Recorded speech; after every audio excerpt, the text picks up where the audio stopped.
आज जो हिंदुस्तान को तुम सोने की चिड़िया देख रहे हो, जो आज हिंदुस्तान में तुम अपने सुकून की सांसें ले रहे हो, इस पे हिंदुस्तान पे मुसलमानों ने अपना खून जिगर पेश किया है। आज भी दिल्ली के इंडिया गेट पर आप जाकर के देख लो, वहां पर 76,000 से ज्यादा स्वतंत्रता सेनानियों के नाम यानी मुसलमानों के नाम लिखे हुए हैं, जिन्होंने जंगे आजादी में कुर्बानी पेश की थी। 76,000 से ज्यादा मुसलमानों ने कुर्बानियां पेश की हैं। जब आखिरी मुगल बादशाह बहादुर शाह जफर को अंग्रेजों ने दिल्ली के लाल किले से गिरफ्तार करके जब उनको रंगून काला पानी भेजा था, तब आखिरी मुगल बादशाह को जब लेके अंग्रेज जा रहे थे, सुबह का वक्त था, तो एक अंग्रेज का कहना है कि चांदनी चौक के अंदर, दिल्ली के चांदनी चौक में कोई दरख्त ऐसा नहीं था, कोई पेड़ ऐसा नहीं था जिस पर किसी आलिम की गर्दन न लटक रही हो। ये उलमा ने कुर्बानी पेश की है, तब हिंदुस्तान आजाद हुआ है। ये आलिमों ने खून जिगर पेश किया है, तब हिंदुस्तान आजाद हुआ है। आज हमसे ये बात की जाती है कि तुम वफादार नहीं हो। अरे हम वफादार नहीं, तू भी तो दिलदार नहीं। ये हम हैं जिन्होंने अपना खून जिगर पेश करके इस हिंदुस्तान को अंग्रेजों से आजाद कराया था। कभी कर्नाटक से मैसूर के अंदर जाकर के देखो, शेरे मैसूर जिनका नाम टीपू सुल्तान है। अली नगर के जिंदा दिल मुसलमानों, आज मैं तुम्हें बहुत तहकीकी बात बता के जा रहा हूँ, हो सकता है आज तक आपने ना सुनी हो। ये जहाज जो आप देख रहे हो, ये हवाई जहाज जो आप देख रहे हो, ये सबसे पहले किसने बनाया था? ये किसी और ने नहीं बनाया था, बल्कि मस्जिद कुर्तुबा के अंदर बैठ करके इस्लाम के अजीम मुहक्किक जिनका नाम हजरत अब्बास बिन फरनास है, सबसे पहला हवाई जहाज उस शख्सियत ने बनाया। ये एक मुसलमान ने बनाया और वो जहाज उड़ा भी, 7-8 मिनट तक उड़ता रहा। लैंडिंग के वक्त क्रैश हो गया, उतरते वक्त। और ये कहां से तसव्वुर लिया? ये कुरान से पढ़ करके तसव्वुर लिया और परिंदे से तसव्वुर लिया कि परिंदा जो फिजा में उड़ता है, उसे जो फिजा में मेंटेन करने वाली चीज है, फिजा के अंदर जो मेंटेन करने वाली चीज है, वो उसकी पूंछ है। पूंछ अगर ना हो तो परिंदा गिर जाएगा। पूंछ की वजह से परिंदा फिजा में मेंटेन रहता है। पहला हवाई जहाज जो बनाया गया था, उसकी पूंछ बनी हुई नहीं थी, इसलिए वो उतरते वक्त गिर गया। हजरात, ये सबसे पहला बनाया किसने था? ये एक मुसलमान ने बनाया था। ये जो कागज आप देखते हो, ये सबसे पहला कागज किसने बनाया था? ये भी एक मुसलमान ने बनाया था। मस्जिद कुर्तुबा के अंदर हजरत यूसुफ बिन अम्र उनका नाम है। सबसे पहला कागज रुई से उन्होंने बनाया था। रुई से सबसे पहला कागज बना। आज कागज किससे बनता है? आज दरख्तों से कागज बनता है, आज पेड़ों से कागज बनता है।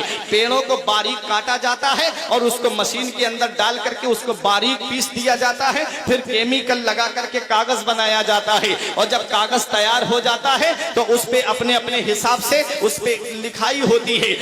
कहीं पर छोटा आ बड़ा आ लिखा होता है, कहीं ABCD लिखी होती है। अब मैं आपसे पूछता हूं, एक बच्चा है जो स्कूल पढ़ने के लिए गया, उसने शुरुआत कहां से की?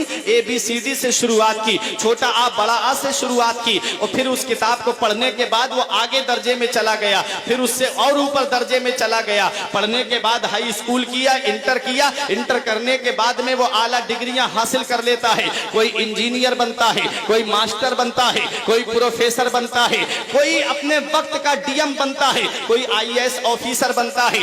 पढ़ा किससे? छोटा आ बड़ा आ ABCD से उसने शुरुआत की थी। अब उस किताब का क्या हुआ? वो किताब जो है वो घर के अंदर रखी हुई थी। बाप ने उस किताब को उठाया और भंगार वाले के हाथ में बेच दिया। भंगार वाले ने उस किताब को ले जाकर के दुकानदारों के हाथ बेच दिया। अब दुकानदारों ने क्या किया? उस किताब को अपने साइज में काटा। किसी ने उस पे समोसा रख करके बेचा, किसी ने उस पे जलेबी रख करके बेची, किसी ने उस पे ब्रेड पकौड़ा रख करके बेचा। ये आपके जहन के मुताबिक बात कर रहा हूं। देखो, एक किताब वो है जिसपे छोटा आ बड़ा आ लिखा हुआ है। आज वो किताब समोसा खाने के बाद में उस किताब का बरका फेंक दिया जाता है। कोई उस बरके को जेब में नहीं रखता है, बल्कि उसको फेंक दिया जाता है। अब जिसने डॉक्टर बनाया वो नाली में पड़ा हुआ है, जिसने IAS ऑफिसर बनाया वो नाली में पड़ा हुआ है, जिसने मास्टर बनाया वो नाली में पड़ा हुआ है, वो कागज नाली में पड़ा हुआ है। और बनने वाला AC रूम में रहता है, बनने वाला iPhone चलाता है, बनने वाला फॉर्च्यूनर कार से घूमता है।